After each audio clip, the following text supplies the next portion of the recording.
My mother burned all my books because she wants me to be a beauty queen and not a nerdy loser. But what I told her made her freeze in shock. When I got a perfect score on my science exam, she said, "No one likes a know-it-all." When I won the spelling bee, she said, "You'd look prettier if you smiled." Every win I had was something she had to twist into shame. I never talked back. I just went to my room, read my books, and dreamed of getting far, far away. She had been a pageant girl her whole life. She still wore her old crowns around the house sometimes, usually after a few glasses of wine. There were pictures all over the walls, her in glittering dresses, holding trophies. I was always in the background of family photos, in jeans, holding a book, never fitting in. When I turned 16, she decided it was time to fix me. "You're going to compete in the Miss Teen County pageant," she said one morning over breakfast. I laughed because I thought she was joking. She wasn't. "Mom, I don't want to," I said. "You'll thank me one day. No one respects a girl who hides in fiction," she snapped. I tried to reason with her, telling her about the summer program I got accepted into for advanced biology. She waved the letter in the air, tore it in half, and said, "Nobody wants to date a lab rat." That was the first time I felt real hate toward her. Still, I stayed quiet. I thought if I just ignored the pageant thing, she'd forget. But she didn't. She started buying dresses, makeup, and heels. She signed me up for poise lessons. Every day after school, she'd make me walk around the living room balancing a book on my head. "You need to learn grace," she said. I remember thinking, grace is overrated. Then came the day I got home from school and smelled smoke. I ran into the backyard and froze. There was a pile of ashes in the fire pit, and beside it, the twisted metal edges of what used to be my bookshelf. My mother stood there, holding a lighter, still in her pageant robe. "What did you do?" I screamed. She didn't flinch. "I'm saving you from wasting your life," she said calmly, like it was the most reasonable thing in the world. I ran to the fire, tears already burning my eyes. My copy of Jane Eyre was half melted. My science magazines were ash. The edges of my notes curled in the dirt. She burned everything. Every single book I ever owned. "You'll thank me when you're beautiful," she said. I lunged at her and tried to grab the lighter. She shoved me back so hard I fell. "You're hysterical. You think this world rewards girls who hide in corners? Look at me. I was someone. You could be someone too." I screamed at her that I didn't want to be her, that I'd rather die than live her life. Her face twisted. "You ungrateful brat. Do you know how much I gave up for you? I could have been Miss State if I hadn't gotten pregnant. I'll never forget that moment." Her voice cracked, and for a second, I thought she was going to cry. But she didn't. She just stared at me with disgust. That night, I slept on the floor because the smell of burnt paper filled my room. The next morning, she acted like nothing happened. She made pancakes. She hummed. She told me we were going dress shopping after lunch. I didn't speak to her. I went to school and told my teacher what happened. She called the counselor. The counselor called my mom. My mom came in smiling like she was being interviewed. She said, "Teenage dramatics. You know how they are." The counselor nodded and told me to try to understand her intentions. I sat there shaking. No one cared. That night, she came into my room holding a dress bag. "This will make you look like a princess," she said. I told her she'd destroyed everything that made me happy. She said, "Good. Now you can focus on being someone."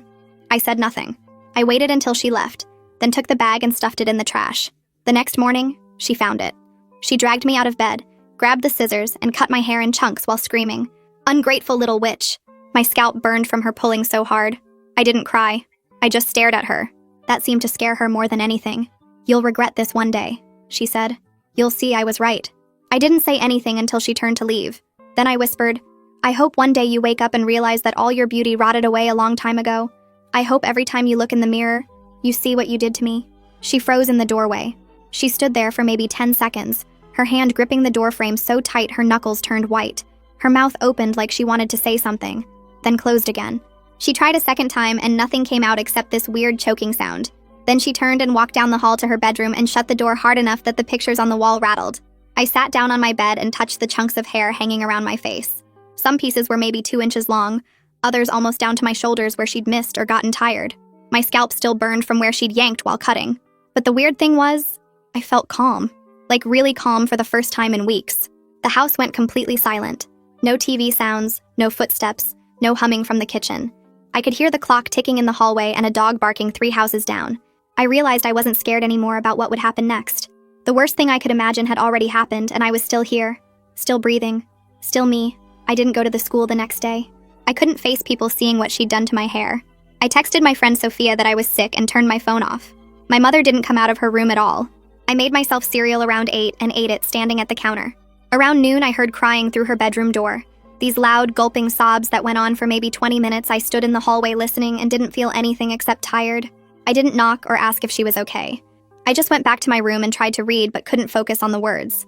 My father came home early from his sales route around 3. I heard his truck in the driveway and went to the kitchen to make a sandwich, so I wouldn't have to explain why I was home. He walked in through the garage door carrying his briefcase and stopped dead when he saw me. His eyes went straight to my hair and his whole face changed. He asked what happened and his voice came out tight and careful, like he already knew but didn't want to believe it. I told him everything about the books she burned and the dress I threw away, and how she dragged me out of bed that morning and cut my hair while screaming at me. I said it all in this flat, emotionless voice like I was reading a grocery list. He sat down at the kitchen table and put his head in his hands. He looked older than I'd ever seen him, like he'd aged 10 years in 5 minutes. He kept saying he didn't know it was this bad, over and over like that was supposed to mean something. I wanted to scream at him that he should have known, that he lived here too, that he heard her say cruel things to me every single day. But I didn't. I just finished making my sandwich and ate it while he sat there. That night, my parents had a huge fight behind their closed bedroom door. I was in my room trying to do homework when it started around 8. My mother was screaming that I was ungrateful and dramatic, that she'd given up everything for me and this was how I repaid her. My father's voice got louder than I'd heard it in years. He said something about the hair, and she screamed back that I deserved it for throwing away the dress. The fight went on for over an hour with things crashing and doors slamming. I put my headphones in but could still hear them through the music. Eventually it got quiet and I fell asleep with my light on. The next morning, my father knocked on my door before I was even awake. He came in and sat on the edge of my bed and told me I didn't have to do the pageant if I didn't want to. He said he was sorry and that things were going to change. I just nodded because I didn't believe him yet. At breakfast, my mother wouldn't look at me. She sat at the table staring at her coffee cup with red eyes like she'd been crying all night. Nobody talked. My father made toast and I ate a banana standing up. The silence felt different from before, heavier somehow. I went back to the school the next day wearing a baseball cap pulled low. My English teacher, Mr. Burr, noticed something was wrong right away. He's the kind of teacher who actually pays attention to students instead of just going through the motions. After class, he asked me to stay behind and waited until everyone else left. He asked if I was okay, and I felt my throat get tight. I tried to say yes, but it came out shaky. He said I seemed different lately and he was worried. That's when I broke down. I told him a simplified version of what happened, leaving out the worst parts but enough that he understood. I said my mother burned my books and cut my hair and I didn't know what to do. He listened without interrupting and his face got serious. When I finished, he wrote something on a piece of paper and handed it to me. He said some things are too big to handle alone, and gave me the name of the school counselor. He told me to go see her during my free period and that she was good at helping students through difficult situations. I met with Ariella Henson during my free period that same day. Her office was in the back corner of the guidance suite, smaller than I expected with plants on the windowsill and a couch instead of regular chairs. She was younger than I thought a counselor would be, maybe in her early 30s with dark hair pulled back. She didn't do the fake sympathy thing that adults usually do. She just gestured for me to sit down and asked what was going on. Her voice was direct and calm. I started talking and she took notes on a yellow legal pad, asking questions that were specific and careful. She asked when the hair cutting happened and if my mother had hurt me physically before she asked about my father and where he was during all this. She wrote everything down in neat handwriting and I felt like maybe someone was finally taking this seriously. Ariella pulled out her phone and asked if she could take pictures of my hair. I sat still while she moved around me, the camera clicking softly as she documented the uneven chunks and the spots where my scalp still looked red from where my mother had pulled too hard. She asked if I had any other proof of what had been happening, and I told her about the burnt books in the backyard, how there might still be ashes in the fire pit if it hadn't rained. She wrote that down in her notes, underlining it twice, and said she wanted me to come back tomorrow so we could talk more about next steps. I nodded and left her office feeling strange, like I'd just reported a crime instead of talking about my own mother. That night at dinner, my mother acted completely normal. She made my favorite chicken parmesan and asked about my homework like nothing had happened, like she hadn't attacked me with scissors 2 days ago. I gave her one-word answers and took my plate to my room, eating alone while I heard her doing dishes downstairs. The next day was the same. She made pancakes for breakfast and asked if I needed lunch money. I said no and left for school without looking at her. On the third day, she made pot roast and tried to talk about a movie she wanted us to watch together. I could see it was driving her crazy, the way I wouldn't engage, wouldn't give her anything to work with. She kept glancing at me with this desperate look like she was waiting for me to crack and tell her everything was fine. I just ate my food and went back to my room, and I heard her crying softly in the kitchen after I left. The next afternoon, I was getting the mail when Rosa Mercier stopped me from her front porch. She's lived next door for as long as I can remember, a quiet woman in her 60s who keeps to herself mostly. She asked if I was okay, her voice low and careful.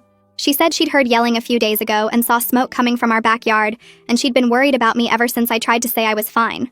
But my voice came out shaky. She walked down from her porch and stood next to me by the mailbox, not touching me but close enough that I could smell her lavender perfume. She said if I ever needed to talk, her door was always open. That's when I started crying, right there on the sidewalk with the mail in my hands. Rosa put her arm around my shoulders and guided me to her porch, sitting me down on the steps while she went inside to make tea. Her house smelled like cinnamon and old books. She brought out 2 mugs and sat next to me, not saying anything until I'd stopped crying enough to breathe normally. Then she told me her own mother had been like mine, controlling and cruel in ways that left no visible marks. She said she used to hide in the library after school to avoid going home, that she'd wished someone had helped her when she was my age, but nobody ever did. She said she wasn't going to make that same mistake with me. Before I left, Rosa wrote her phone number on a piece of paper and pressed it into my hand. She said I could come over anytime, day or night, that her guest room was always available if I needed space. It was the first time an adult had offered me actual help without conditions attached, without making it about what I should do differently or how I should try harder to understand my mother's intentions. I walked home with the paper folded in my pocket, feeling like maybe I wasn't as alone as I thought. A few days later, Ariella called me back to her office during lunch. She said she'd been talking with her sister Francine, who worked as a social worker for the county. She wanted to know if I felt safe at home. I sat there looking at the plants on her windowsill, trying to figure out how to answer that. I told her I didn't think my mother would hurt me again physically, that she seemed scared of what she'd done, but I also didn't feel like I could breathe in that house. Everything felt heavy and wrong, like the air itself was pressing down on me. Ariella nodded and wrote something in her notes. She said there were options we could explore together, that I didn't have to figure this out alone. That afternoon, my father picked me up from the school early. He didn't explain where we were going until we pulled into the parking lot of a salon downtown inside. A woman with short gray hair looked at my destroyed haircut and didn't ask what happened, just guided me to a chair and started working. She was gentle, her scissors making soft snipping sounds as she evened out the chunks my mother had cut. She asked careful questions about what I wanted, if I was okay with going shorter to fix the damage, and I could tell she knew this wasn't a normal bad haircut. When she finished, my hair was in a short pixie cut that actually looked intentional instead of violent. I stared at myself in the mirror and felt something loosen in my chest. Like maybe I could be a person again instead of just a collection of damage my father paid at the front desk. And we walked out to the parking lot.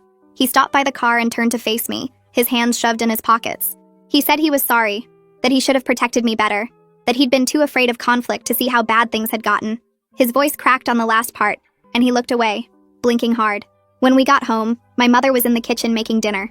She heard us come in and turned around, and when she saw my new haircut, her face crumpled. She stood there holding a wooden spoon, her mouth opening and closing like she couldn't find words. Finally, she said I looked beautiful. But then she added that I'd ruined my chances for the pageant now, and I couldn't tell if she was relieved or devastated. Her voice had this strange quality, like she was mourning something, but didn't know if she was allowed to. I walked past her without responding and went to my room, closing the door quietly behind me. Through the wall, I could hear her talking to my father in a low, urgent voice, but I couldn't make out the words. I lay on my bed touching my short hair, feeling the weight of everything that had changed in just a few days, and for the first time since the book burning, I felt like maybe I had a chance at surviving this. 2 days later, the phone rang during dinner and my mother answered it in the kitchen. I was clearing plates when I heard her voice change to that bright, fake tone she used with people outside the family. I stopped at the bottom of the stairs and listened. She told the person on the other end that I wouldn't be competing in the pageant due to unforeseen circumstances, and her voice shook on the word circumstances. There was a long pause while she listened, and then she said something about family matters and thanked them for understanding. When she hung up, I heard her lean against the counter, breathing hard like she'd been running. I went back to my room before she could see me there. That night around 10, I heard footsteps in the hallway, and then a soft knock on my door. I didn't answer, but she opened it anyway. She was carrying a cardboard box, the kind that copy paper comes in, and she set it down just inside my room without looking at me. Then she left and closed the door behind her. I stared at the box for a long time before I got up to look. Inside were books, maybe 20 of them, all damaged by fire and smoke. The edges were black and curled, the covers warped, but they were readable. She must have pulled them out of the fire after I went inside that day. I sat on the floor and went through them one by one, touching the burnt pages. Near the bottom, I found my copy of Jane Eyre. The cover was mostly gone and the first few pages were ash, but the rest of the book was intact. There was a bookmark in it that I didn't recognize, just a plain piece of paper with my mother's handwriting on it. It said, "I'm sorry," and nothing else. I put the book on my nightstand and shoved the box under my bed. The next morning, Ariella called me to her office during first period. She said she'd spoken with my father and scheduled a meeting for that afternoon with both my parents. When I got to her office after school, my parents were already there, sitting in chairs across from Ariella's desk. My mother's makeup was perfect, and she sat with her back straight, hands folded in her lap. My father looked tired and kept rubbing his face. Ariella asked me to sit, and then she started talking in this calm, clinical voice about what I'd told her. She used words like emotional manipulation and psychological harm and physical assault. My mother started to interrupt, but Ariella held up her hand and kept going. My father's face got harder and harder as she talked. His jaw clenched tight. When Ariella finished, my mother tried to explain. She talked about wanting better for me, about not wanting me to waste my potential hiding behind books. Her voice got higher and faster as she went on. Ariella let her finish, and then she cut through all of it.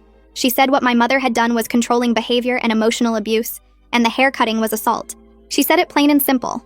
No soft words to make it easier. My mother's face went white. My father stood up and said he was taking a week off work starting tomorrow. He said my mother would be staying with her sister during that time.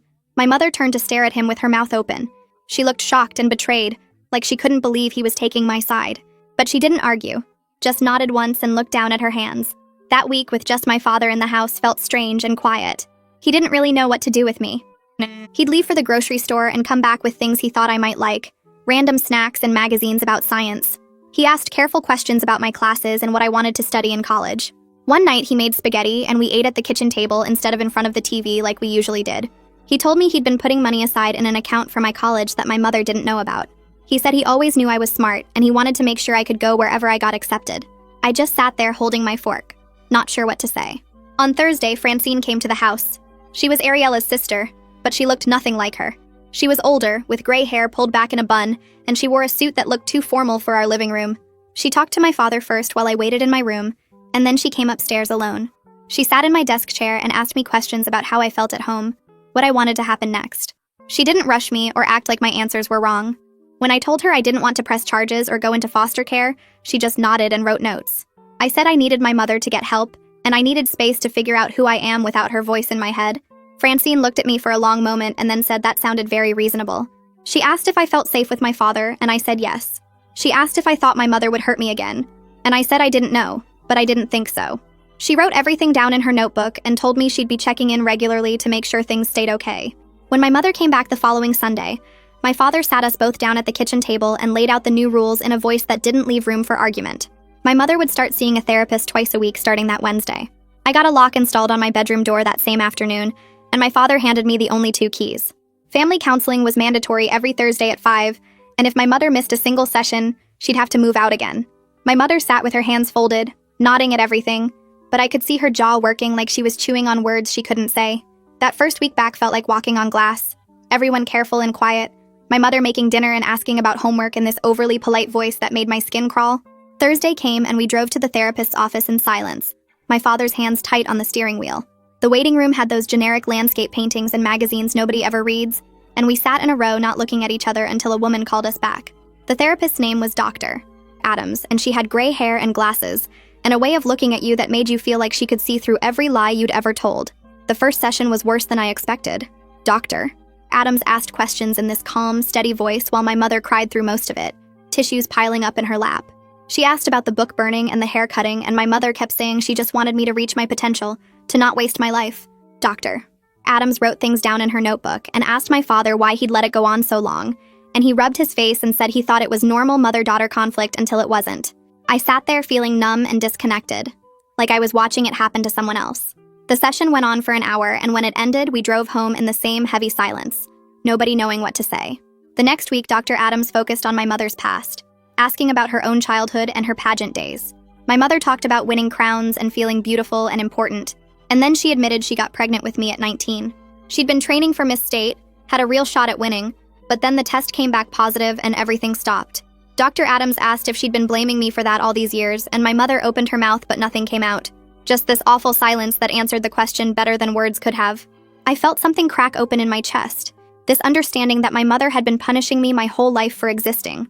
Dr. Adams suggested I start seeing someone separately, and the following Tuesday I met with a woman named Dr. Reeves who specialized in family trauma. Her office was smaller and warmer than Dr. Adams's, with plants on the windowsill and a couch that didn't feel like a doctor's office. Dr. Reeves asked me to tell her my story, and I did. All of it. And she listened without interrupting or making excuses for my mother. She told me that understanding why someone hurts you doesn't mean accepting it, that my mother's damage didn't excuse what she'd done to me. It felt like someone finally gave me permission to be angry, to not forgive just because we were related. Around that same time, Wyatt Burr pulled me aside after class and asked about the summer biology program I'd mentioned months ago, I told him my mother had torn up the acceptance letter, and he got this determined look on his face. He helped me track down the program coordinator and explain the situation, asked if I could submit a late application. We stayed after school for 3 days working on the application, and he wrote me a recommendation letter that made me cry when I read it. He called me brilliant and curious and said I had the kind of mind that could change the world if given the chance. 2 weeks later, I got an email saying I'd been accepted with a full scholarship covering everything. I printed it out and brought it home and found my parents in the living room. My father read it and pulled me into a hug so tight I could barely breathe, and my mother looked at the paper and said, "That's wonderful," in a voice that sounded like she was forcing each word past a wall in her throat. That same week, Rosa invited me over for dinner, said she wanted to make it a regular thing if I was interested. Her house smelled like garlic and herbs and felt warm in a way my house never did. We ate pasta at her kitchen table, and she told me stories about her own mother, who'd been controlling and critical, and made Rosa feel small her whole childhood. Rosa said she'd left home at 18 and never looked back, built a life on her own terms doing work she loved. She looked at me across the table and said, I could do the same thing, that I didn't owe my mother my future, just because she'd given me life. In our next family therapy session, my mother had what Dr. Adams called a breakthrough. My mother admitted she was jealous of me, of my intelligence and my opportunities and my whole future stretching out ahead of me. She said she looked at me and saw everything she'd given up, everything she'd never have again. Dr. Adams asked if she understood how unfair that was, and my mother nodded, crying again, saying she knew but couldn't seem to stop feeling it. Hearing her say it out loud hurt in a way I didn't expect, like she'd confirmed something I'd always known but hoped wasn't true. That night I sat at my desk and wrote my mother a letter, the words coming easier on paper than they ever did out loud. I told her I forgave her for being human and flawed, for having her own pain and damage. But I also told her I didn't forgive what she'd done to me, that I wouldn't pretend it hadn't left marks I'd carry forever. I said I understood her, but understanding wasn't the same as accepting, that she'd have to live with what she'd done, just like I had to live with what she'd taken from me. I left the letter on her pillow before I went to bed. The next morning, there was a letter on my desk, my mother's handwriting messier than usual, and the paper wrinkled like she'd cried on it.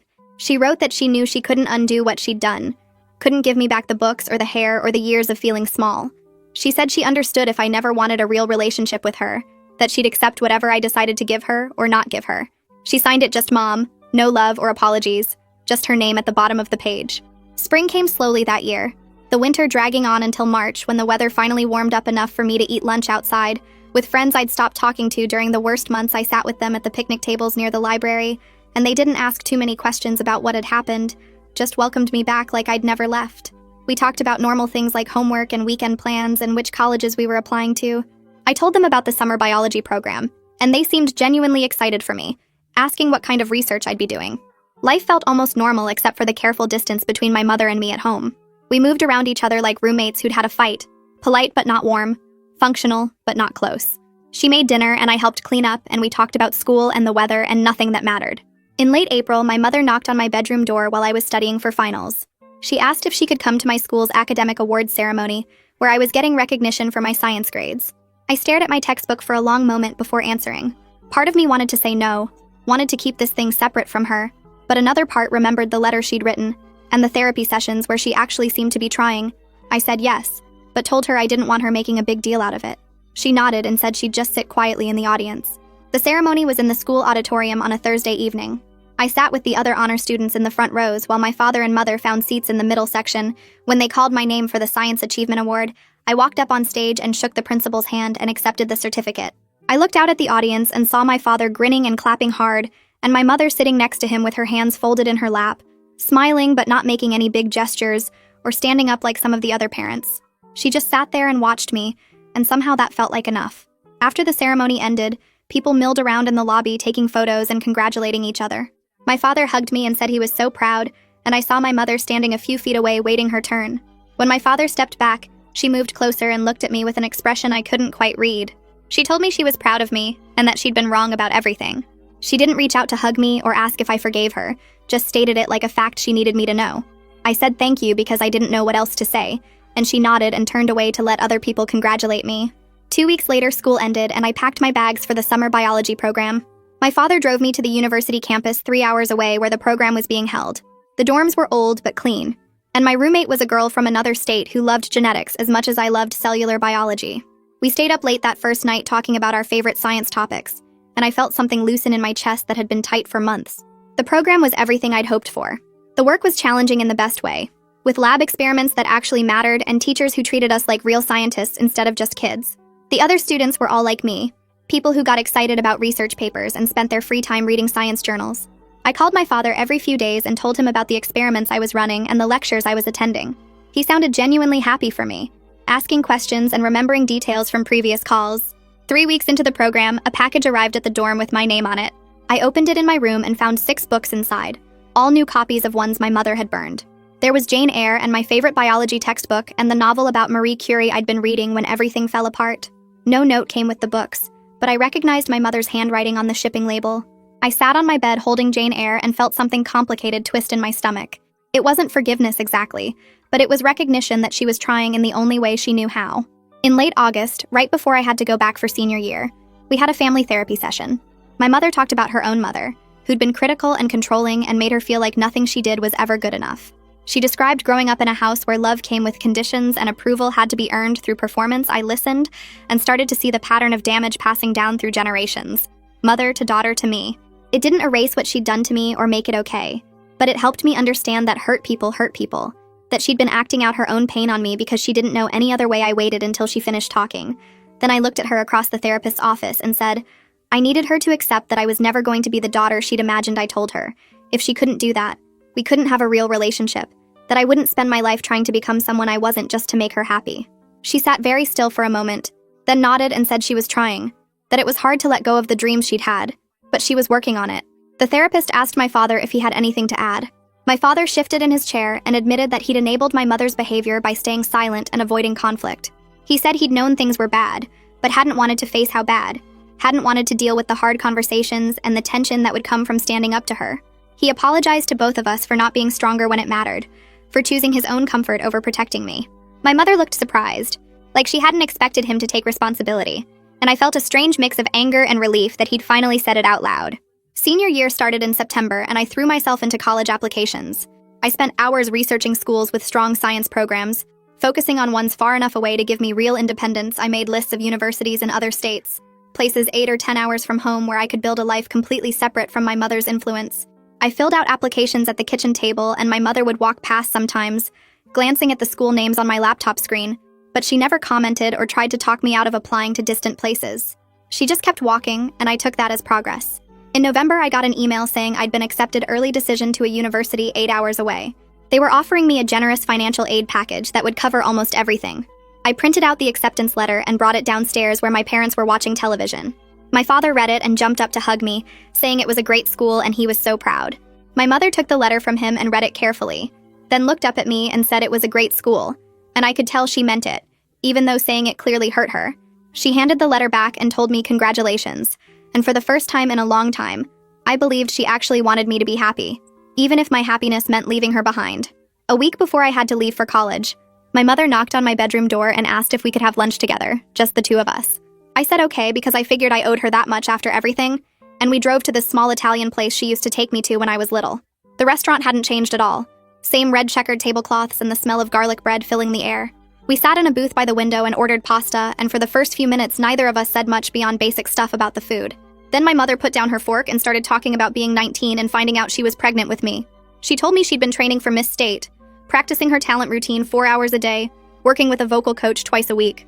She said when she saw the positive test, she locked herself in the bathroom and cried for 3 hours because she knew it was over. Her mother had told her she was throwing her life away, that no man would want a woman with a baby and no accomplishments. She married my father 6 months later in a quick courthouse ceremony, wearing a dress she bought off the rack because there wasn't time for anything fancy. She described feeling like she disappeared into being someone's wife, and then someone's mother, like the girl who'd won pageants and dreamed of bigger stages just stopped existing. She told me she'd wanted me to shine the way she never got to, wanted to watch me succeed so she could feel like her sacrifice meant something. Then she looked at me across the table and said it was unfair to both of us, putting that kind of weight on my shoulders. I sat there pushing pasta around my plate, processing what she'd just said. I told her I understood her pain, and that losing your dreams must have been really hard. But understanding didn't mean I could just accept what she'd done to me. I said burning my books and cutting my hair and trying to force me into her mold had damaged me in ways I was still figuring out. She nodded and her eyes got wet, but she didn't cry. She said she didn't expect me to forget any of it or pretend it didn't happen.